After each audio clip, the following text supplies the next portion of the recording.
हाय दोस्तों, आप सभी दोस्तों का विन स्टडी यूट्यूब चैनल में स्वागत है। तो आज पेपर है हिंदी का। तो श्रृंगार रस की परिभाषा हम लोग बताते हैं।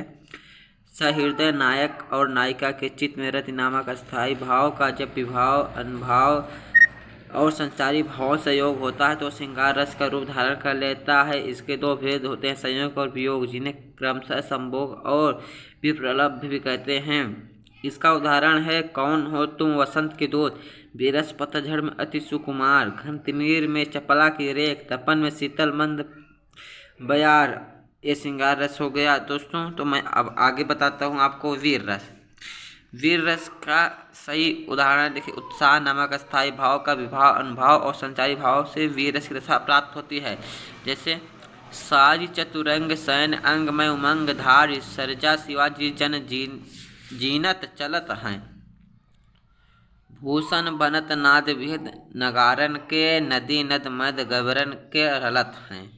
तो यहाँ पे हो गए। अब मैं आप लोगों को अलंकार बताऊंगा। अलंकार में पहला है अनुप्रास अलंकार। तो इसकी सरल सी परिभाषा है, एक ही वर्ण की बार बार आवृत्त होने पर अनुप्रास अलंकार होता है। जैसे कानन कठिन भयंकर भारी, घोर घाम हिमवारी बयारी। दूसरा है यमक अलंकार। जब एक ही शब्द दो या दो से अधिक बार आता है तो भिन्न अर्थों में प्रयुक्त होता है, तो वहाँ यमक अलंकार। जैसे काली घटा का घमंड घटा, नभमंडल तारक वृंद खिले।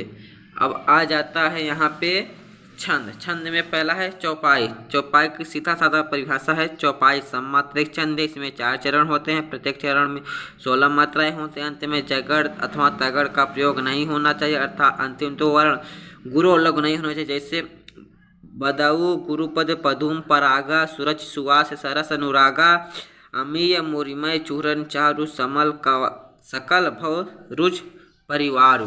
अब आ गया दोहा। दोहा का सीधा साधा परिभाषा है, दोहा अष्टमात्रिक छंद। इसमें 4 चरण होते हैं। इसके पहले और तीसरे चरण में 13 मात्रा तथा दूसरे और चौथे 11 मात्रा। जैसे मेरी भव बाधा हरो राधा, नागर सोई जा तन की झाई परे, श्याम हरित दुति होय। सोरठा सोरठा दोहे का उल्टा होता है। ये भी एक अष्टमात्रिक छंद। इसमें 4 चरण होते हैं। पहले और तीसरे में 11 तथा दूसरे